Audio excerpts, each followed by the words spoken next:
भगवान श्री राम के पावन चरित्र का श्रवण करते हैं, जो कलिमल का नाश करने वाला है, जो महामोह का नाश करने वाला है। महामोह महिषेश विशाला, राम कथा कालिका कराला। महामोह का स्वरूप मानो महिषासुर है और प्रभु श्री राम का पावन चरित्र मानो कराल काली है, जो उसका विनाश कर देती है। प्रसंग चल रहा है, सबसे प्रभु एक क्षण में पलक झपकते ही मिल गए, क्योंकि सबके हृदय में था कि प्रभु श्री राम हमसे मिले चित्रकूट में कामदगिरी के समीप। जैसे गिरिराज महाराज श्री कृष्ण का स्वरूप है, ऐसे कामदगिरी साक्षात राम स्वरूप है, चित्रकूट में जो विराजमान है। भगवान श्री राम समस्त अयोध्या वासियों से एक पल में सबके साथ, ये मर्म किसी ने नहीं जाना, प्रथम कैकेयी माता को प्रणाम करके बहुत भक्ति पूर्वक कैकेयी माता के हृदय जल रहा था कि ऐसे राम को वनवास दिया। फिर सुमित्रा जी को कल चर्चा सुनी आपने, फिर लक्ष्मण और प्रभु श्री राम कौशल्या जी के चरणों में पड़े, कल श्रवण किया। कौशल्या जी का बहुत ही मृदु सरल महामहिम स्वभाव, जिनके भगवान पुत्र बने, उनके स्वभाव का कौन कोई वर्णन कर सकता है। बड़ा गंभीर स्वभाव माता कौशल्या का। दोनों भाइयों को, राम लखन को हृदय से लगाए हुए, अश्रुओं से अभिषिक्त करते हुए दुलार कर रहे हैं।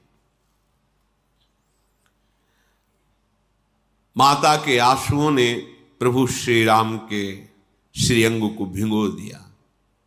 उस समय की स्थिति को कोई कैसे बता सकता है। फिर धैर्य धारण किया। प्रभु श्री राम और लखनलाल गुरुदेव जी की तरफ बढ़े और कहा, प्रभु आज्ञा कीजिए कि अयोध्यावासी सुखपूर्वक अपने अपने स्थल का चयन करके यहां वास करें। गुरुदेव की आज्ञा हुई तो ब्राह्मण, मंत्री, माताएं और गुरुजन और सब अपनी अपनी स्थिति के अनुसार जो व्यवस्था हुई थी चित्रकूट में वास किया। और प्रभु कुछ चुने हुए जनों को साथ लेकर के अपनी कुटिया पे आए। श्री जानकी जी ने वशिष्ठ जी के चरणों को प्रणाम किया, फिर अरुंधति जी के चरणों को प्रणाम किया, उन्होंने आशीष दिया। फिर सियाजू ने, जो गुरुजन आए थे, सबको प्रणाम किया। फिर जब अपने सासुओं के दर्शन किए तो बहुत विकल हो गए। ऐसी विधाता ने रचना रची कि उनका जो सौंदर्य, जो सुहाग सब रहित, क्योंकि महाराज दशरथ जी पधार गए। सीता जी अपनी सासुओं को देखकर बहुत व्याकुल हो गई। विचार किया कि दयु बड़ा बलवान है, उसके आगे किसी की नहीं चलती, वो सहना ही पड़ता है। ध्यान दीजिए, दयु बड़ा बलवान है, उसके आगे किसी की नहीं चलती, सहना ही पड़ता है। दवा है सहना, शांत भाव से नाम जप करते हुए सह जाओ, उस समय कट जाएगा, विचलित होने की जरूरत नहीं है। जानकी जी के नील कमल के समान नेत्रों से अश्रु बह रहे हैं। सीता जी अपने जो माँ है, सासू है, उनके चरण पकड़ करके मिल रही, वो आशीर्वाद दे रहे, सदा सौभाग्यवती रहो। लागी लागी पग सबनिसिय, भेटत अति अनुराग, हृदय असी सही प्रेम बस, रही हो भरी सुहाग। तुम्हारा सुहाग अखंड हो। जब देखा कि सियाजू माता कौशल्या, सुमित्रा आदि सब विरह व्यथा से महाराज की व्याकुल हो गए, क्योंकि उनकी चर्चा हुई। तब परम ज्ञानी वशिष्ठ जी ने बहुत से शास्त्रीय सिद्धांत उपदेश करके, सबको परमार्थ का उपदेश करके शोक का शमन कराया। भगवान श्री राम ने जब महाराज दशरथ जी जो विरह में प्राण त्याग चुके, ये जब बात सुनी तो व्याकुल होकर के पुकारने लगे, हा महाराज, आपने ऐसा क्यों किया? विलाप कर रहे हैं। प्रभु को विलाप करते देखकर सब समाज शोक मग्न हो रहा है। वशिष्ठ जी ने फिर श्री राम जी को समझाया, जाओ मंदाकिनी में स्नान करो और जो पिता के मंगल के लिए है वो कार्य करो। गुरु की आज्ञा से मंदाकिनी में स्नान किया और निर्जला व्रत रहे। उस दिन भगवान ने जल नहीं पिया। वशिष्ठ जी ने जो जो आज्ञा करी, प्रभु श्री राम जी ने श्रद्धा भक्ति के सहित पिताजी के मंगल के लिए वो सब कार्य किए। वैदिक सिद्धांत के अनुसार पिताजी की मंगल क्रियाएं की। सोचो, ये प्रभु लीला कर रहे हैं। नहीं, जिसके पुत्र भगवान राम है उसका कोई अभी मंगल बकाया रह गया है क्या? जासु नामो पावक अघ तुला, सुमिरत सकल सुमंगल मूला। जैसे रुई का पहाड़ जमा हो, एक बार ऐसे दिया सलाई लगा, वो सब भस्म हो जाए। ऐसे एक बार नाम उच्चारण किया जोर से प्रभु का, तो आपके पाप के पहाड़ भस्म हो गए। जिनके नाम का ये प्रभाव है, वो प्रभु जिनके पुत्र हैं उनके मंगल का क्या। पर लीलावत भगवान समस्त वैदिक क्रियाएं की। शुद्ध बुद्ध भगवान वैसे ही शुद्ध हो रहे हैं स्नान करके। जैसे गंगा जी के यहां पूजन किया जाए तो गंगा जी में तीर्थों का आवाहन किया जाता है, तो तीर्थ गंगा जी के स्पर्श से पवित्र होते हैं। ऐसे ही परम पवित्र भगवान का जिनका नाम है, वो स्वयं पवित्र होने की लीला कर रहे हैं। जिनके संसर्ग मात्र से बड़े से बड़ा कर्म पवित्र हो जाता है, अर्थात जो भगवत समर्पित करने पर कर्म भगवत प्राप्ति करा देता है, वो भगवान ऐसे कर्म कर रहे हैं वैदिक सिद्धांत के अनुसार, जो पिता का मंगल और पवित्रता प्रदान करता है। फिर कंदमूल फल सबको वितरित किए गए, सबने वो पाए। 2 दिन वास हुआ। प्रभु ने हाथ जोड़ा और सबसे कहा कि अब आप सब अयोध्या वापस चले जाइए। महाराज स्वर्ग में हैं दशरथ जी, और आप सब चित्रकूट में। ये ज्यादा समय ठीक नहीं है। अयोध्या राजधानी है, खाली नहीं रहना चाहिए। यद्यपि ऐसा नहीं कहना चाहिए, फिर भी ढिठाई करके सबसे प्रार्थना कर रहा हूं, आप सब गुरु जी के साथ पुनः अयोध्या वापस हो जाए। जो ही ये बात प्रभु ने कही, सारा समाज विचकित हो गया, मानो समुद्र में जहाज डूबने वाला हो। ऐसा अब फिर बिछुड़ना पड़ेगा प्रभु से।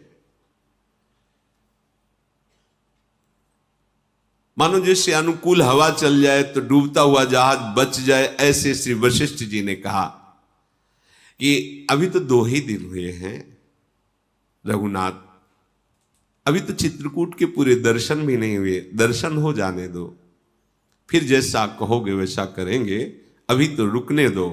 मानो फिर सबके प्राण आ गए। सबने भगवत स्वरूप कामदगिरी की परिक्रमा की, आसपास के वन प्रांत का दर्शन किया, बड़े ही अमृत के समान झरने झर रहे थे, शीतल मंद सुगंध वायु चल रही थी, जो तीनों तापों का, दैहिक दैविक भौतिक तापों का शमन करने वाली। असंख्य वृक्ष, सुंदर सुंदर फल फूल पत्ते। आज के 25-26 वर्ष पहले दर्शन हुए, बड़ा, तब भी बड़ा सुंदर स्वरूप। कहाँ त्रेता, फिर द्वापर, फिर कलयुग के भी 5000 वर्ष के ऊपर व्यतीत, फिर भी यथावत चित्रकूट की शोभा थी। बहुत ही एकदम आनंद में लता पर्वत और श्री मंदाकिनी जी, एकदम निर्मल जल, मनोमोहक, भजन के लिए बहुत ही आकर्षणकारी, स्वाभाविक सहज वैराग्य भूमि, सहज भजन का स्फुरण।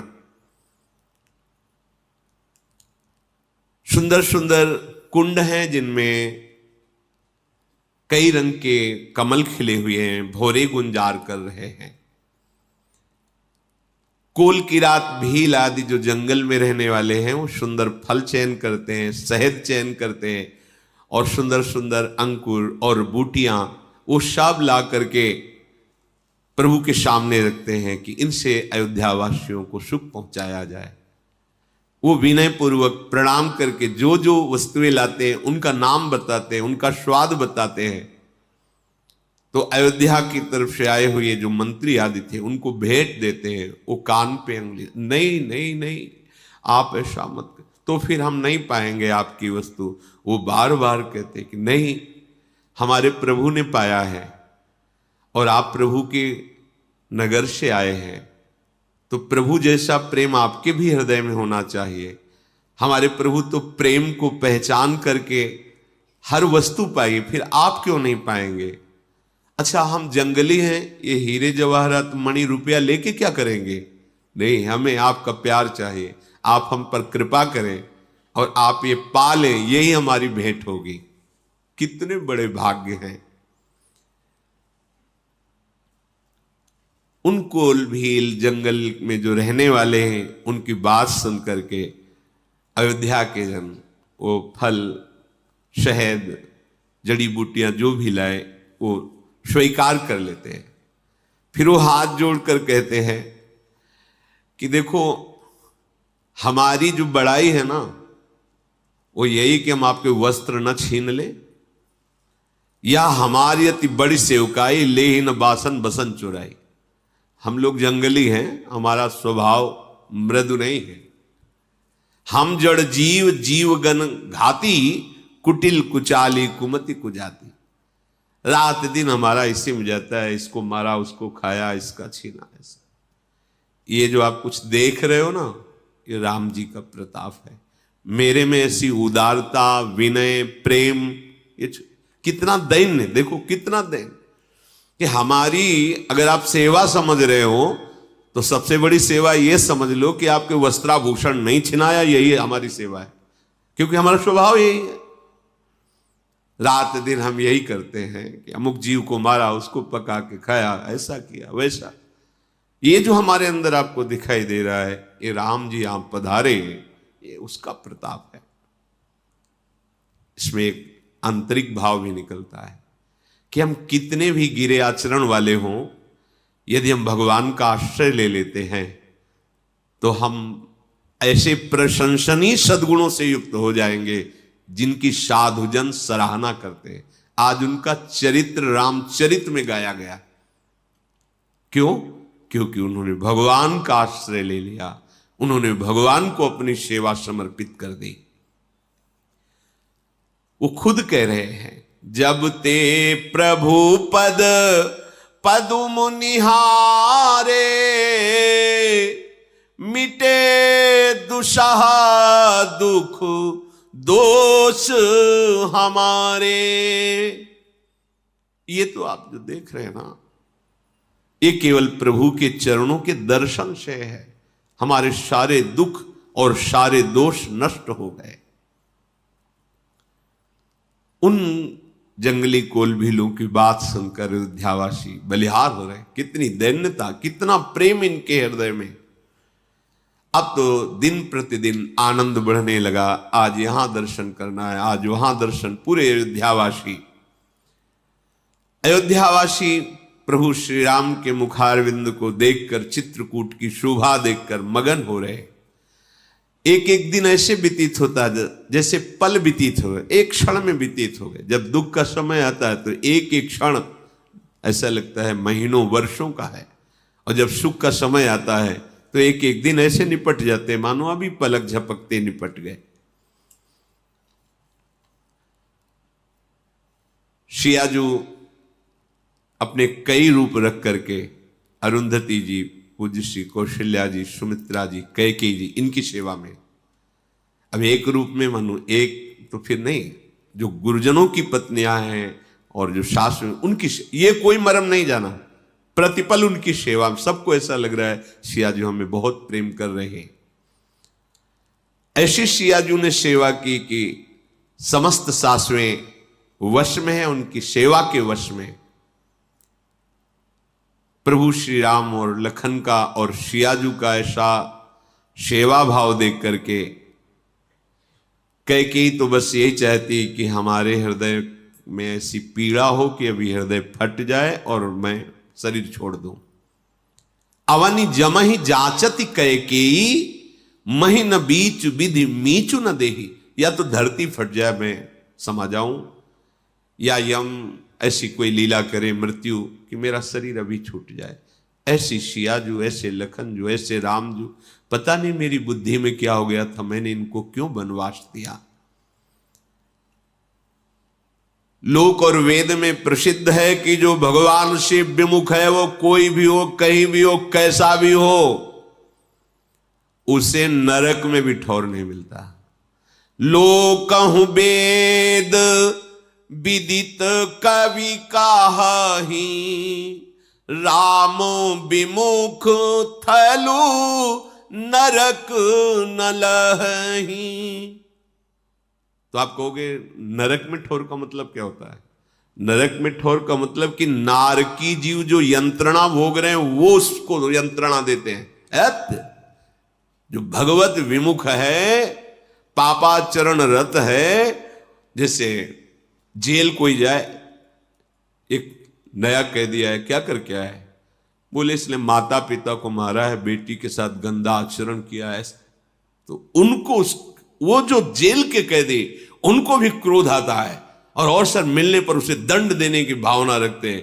मतलब जेल में भी ठौर नहीं है उनको वहां भी पीड़ा देने की चेष्टा। तो नारकी जी उनको यंत्रणा देने के लिए तत्पर होते हैं, जो भगवान की निंदा करने वाले भगवत विमुख पापात्मा जन हैं।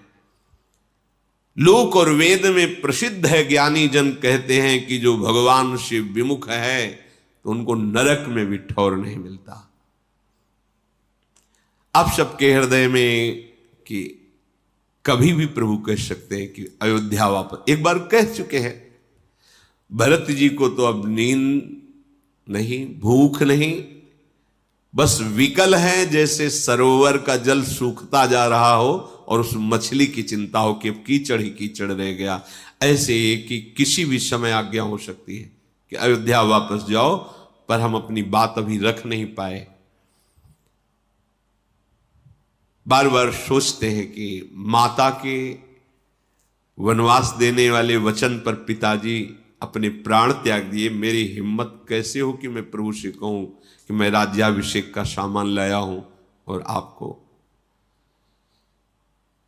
वशिष्ठ जी के चरणों में भरत जी बैठकर कहते हैं कि अगर आप आज्ञा करेंगे तो प्रभु श्री राम आपकी आज्ञा का उल्लंघन नहीं करेंगे, अयोध्या लौट चलेंगे। परंतु वशिष्ठ जी भगवान की रुचि पे चलते हैं। ध्यान रखिए, गुरु वही आज्ञा करेंगे जो इष्ट का इशारा होगा। गुरुदेव केवल बाहरी रूप दिखाई दे रहा है, इष्ट की इच्छा ही उनमें अवतरित होती है, इष्ट की इच्छा ही आज्ञा करती है। क्या करूं? मुझ सेवक में इतनी सामर्थ्य नहीं कि मैं कुछ बोल सकूं, विधाता प्रतिकूल है। अगर मैं हठ करूं तो ये बड़ा अधर्म होगा। सेवक को स्वामी से कभी हट नहीं करना चाहिए। मैं हट करूं, नहीं प्रभु आप राज्याभिषेक स्वीकार कीजिए, चलिए अयोध्या, ये ठीक नहीं। जो हट करो तनिपट कुकर्मू, हर गिरते गुरु सेवक धर्मू। गुरु की सेवा, स्वामी की सेवा, ये कैलाश से भी वजन वाली है, अर्थात बहुत ही कठिन है इसका निर्वाह करना। तभी महासंगस तो दुर्लभ हो, दुर्गमों कहा है। सेवक का धर्म सबसे बड़ा धर्म होता है और उसका निर्वाह करना कह रहे कैलाश से भी कठिन, कैलाश को उठाना उससे भी कठिन है। भरत जी के मन में कोई भी युक्ति नहीं ठहर रही कि क्या बोलूं, कैसे बोलूं। पूरी रात व्यतीत हो गई चिंता करते हुए। प्रातःकाल स्नान आदि दिनचर्या हुई। भगवान वशिष्ठ जी ने सब अयोध्या के बड़े बुजुर्ग मंत्री आदि विज्ञजन गुरुजन सबको बुलाया। प्रभु श्री राम जी वशिष्ठ जी आदि को श्री नवाकर सभा में बैठे। भरत जी गुरुदेव के चरणों में, प्रभु के चरणों में सर नवाकर बैठे। समस्त सभासद शांत बैठे हैं। वशिष्ठ जी ने कहा, हे सभासदों और सुजान भरत, सूर्य कुल के सूर्य महाराज श्री रामचंद्र जी ये परम स्वतंत्र हैं, ये भगवान श्री हरि हैं, ये सत्य प्रतिज्ञ हैं, वेद की मर्यादा के रक्षक हैं और अवतार इसीलिए इन्होंने धारण किया है, सत्य का पालन कराने के लिए और सत्य का पालन करने के लिए। ये कभी गुरु पिता पूज्य जनों की आज्ञा का उल्लंघन नहीं करते। ये दुष्टों के दल का नाश करने वाले, धर्म की स्थापना करने वाले और साधु और देवताओं का हित करने वाले हैं। नीति प्रेम परमार्थ स्वार्थ सबका यथार्थ ज्ञान तो इन्हीं को है। जो कुछ भी सृष्टि में देख रहे हो, ब्रह्मा विष्णु महादेव चंद्र सूर्य दिक्पाल माया जीव कर्म काल, सब कुछ यही है, इनके सिवा कोई नहीं है। हृदय में अच्छी तरह विचार करके देखा गया है कि सबका मंगल इसी में है, जो भगवान आज्ञा कर दे उसका पालन करना। ये ईश्वरों के भी महान ईश्वर, इनकी आज्ञा में जो रहता है उसका सर्व मंगल होता है। राखे राम रजाई रुख, हम सब कर हित होई, समुझ सयाने करहु अब, सब मिली सम्मत सोई। इसलिए श्री राम जो आज्ञा करें सबको ठीक वैसे ही पालन करना चाहिए। भगवान वशिष्ठ जी ने ऐसा आदेश किया। वैसे तो श्री राम का राज्याभिषेक त्रिभुवन के लिए मंगलदायक सुखदायक है, आनंद का मूल है। सबकी चाह है कि श्री राम अयोध्या चले, पर जो नीति है, परमार्थ है, स्वार्थ है, वैदिक है, लौकिक है, इस सब के ज्ञाता स्वयं श्री राम हैं। इनके सामने किसी की बात, ये जो आज्ञा करें। अब कोई बोल नहीं रहा, ना तो प्रभु बोल रहे, ना कोई सभासद बोल रहा है। भरत जी ने साहस किया, हाथ जोड़कर खड़े हुए और कहा कि हमने पढ़ा है, आप गुरुदेव हमें सुनाया भी है कि हमारे सूर्य वंश में एक से एक धर्मात्मा सत्य प्रतिज्ञ राजा हुए हैं। सभी के जन्म के कारण माता पिता हुए हैं, पर शुभ और अशुभ कर्मों का फल जो विधाता निश्चित करता है उसको स्वयं भोगना होता है। आपका आशीर्वाद ऐसा है जो समस्त शुभ अशुभ को मिटा सकता है।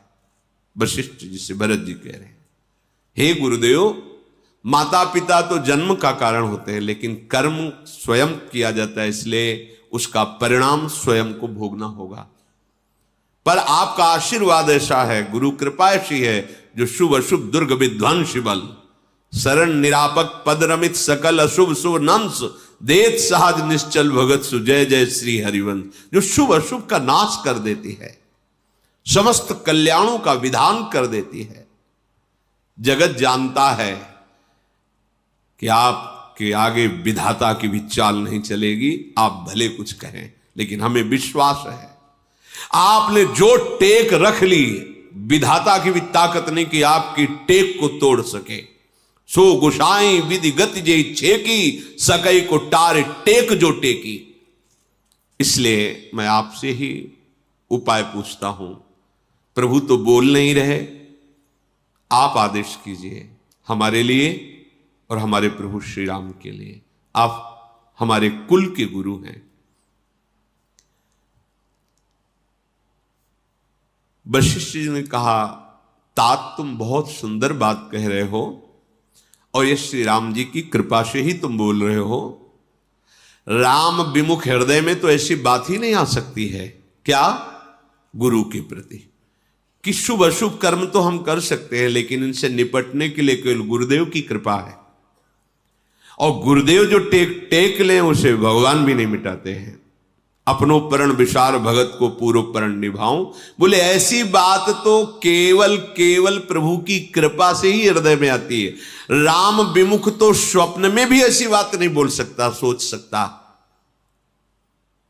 हे तात, मैं एक बात कहना चाहता हूं पर थोड़ा सकुच लग रहा है। बुद्धिमान वही है जो सर्वस्व को जाता देख ले कि सर्वस्व जा रहा है तो आधे को पकड़ ले, आधा छोड़ दे, पूरा क्यों जाने दे। अतः मेरे मन में बात आ रही कि अगर तुम दोनों भरत शत्रुघ्न वनवास करो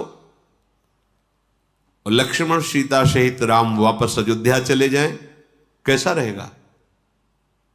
भरत जी शत्रुघ्न जी आनंदित होकर खड़े हो गए। कैसी स्थिति? मन प्रसन्न तन तेजु विराजा,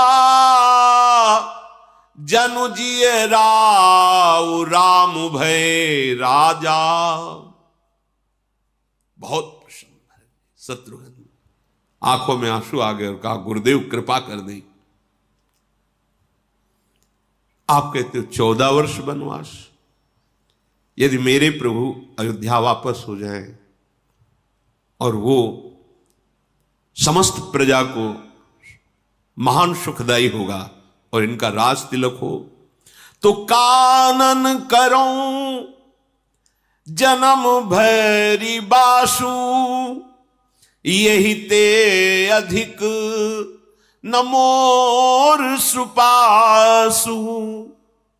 यदि गुरुदेव आपने जो बात कही है प्रभु मान लें तो 14 वर्ष क्या, आजीवन पर्यंत मैं वनवास करूंगा, कभी अयोध्या नहीं आऊंगा।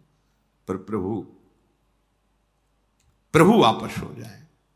अगर इस बात में थोड़ी भी हम कपट वाली बात रख रहे हो तो अंतर्यामी राम सिंह तुम सर्वज्ञ सुजान, जो फुर कहूं तनाथ निज कीजी बचन प्रमाण।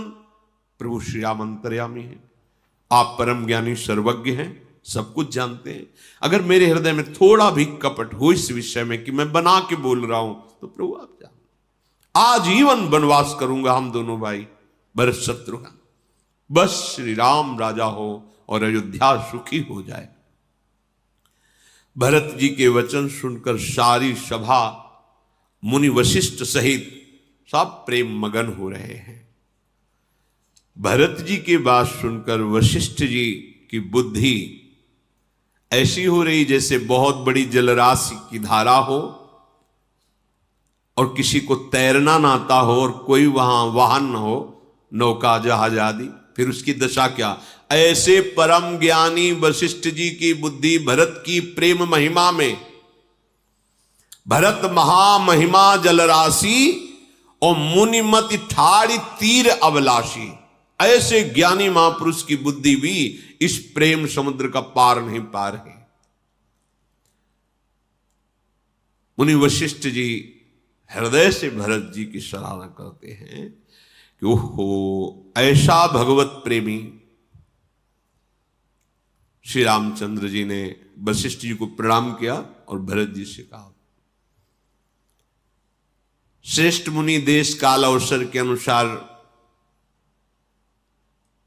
भगवान श्री राम से कहा, राम तुम ज्ञान के भंडार हो, सबके हृदय की बात जानते हो।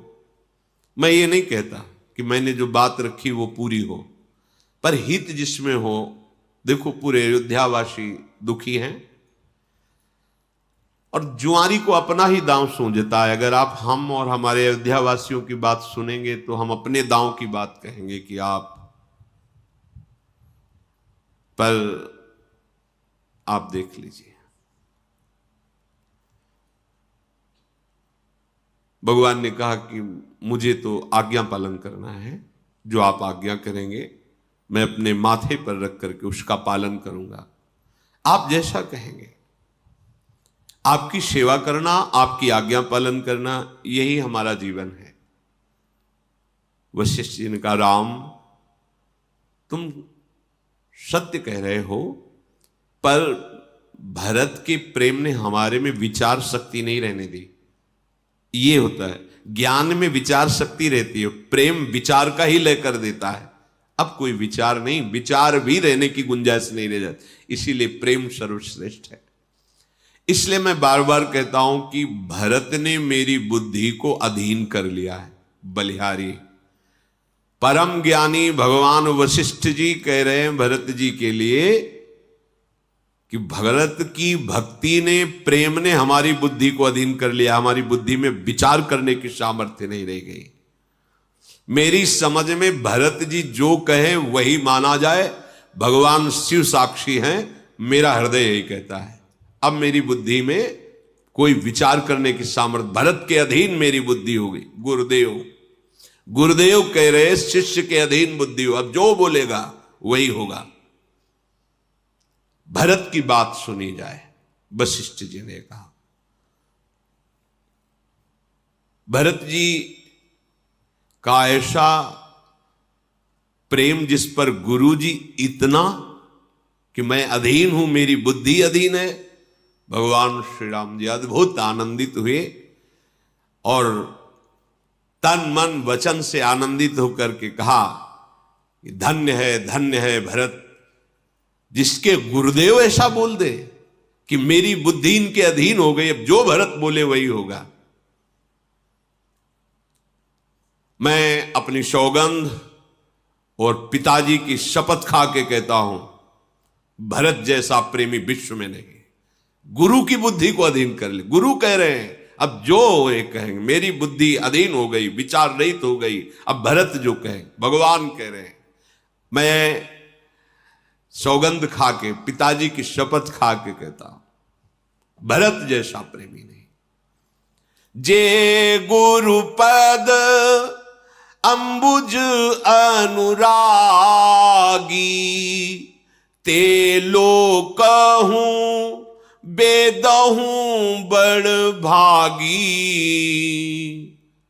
जो सदगुरुदेव के चरण कमलों में अनुराग करते हैं, लोक में और परलोक में वो सदा विजय को प्राप्त होते हैं। लोक परलोक में सदैव उनका यश होता है और बड़भागी होते हैं वो। गुरुदेव भरत पर ऐसा स्नेह है आपका, तो भरत जैसा भाग्य किसका हो सकता है, जिसके गुरुदेव ऐसा प्रेम विवश होकर कह दे मेरी बुद्धि इनके अधीन है, ये जो बोलेंगे वही बात मानी जाएगी। मेरा छोटा भाई है भरत, बड़ाई करने से बुद्धि सकुचाती है, पर भरत जैसा प्रेमी, बार बार प्रभु कह रहे हैं। अब वही करेंगे जो भरत कहेंगे, और चुप हो गए। ये बड़ी भारी बात है कि जब स्वामी और गुरु सेवक के ऊपर बात डाल दें, अब सेवक की प्रवीणता सेवकाई की है, ये बड़ी बात है। स्वामी भी बोल रहे हैं और गुरु भी बोल रहे हैं कि जैसा तुम बोलोगे। तब भगवान वशिष्ठ जी ने कहा, भरत कहो ना, संकोच त्याग करके बोलो, जो तुम बोलोगे वही हम और राम वही करेंगे, बोलो तुम।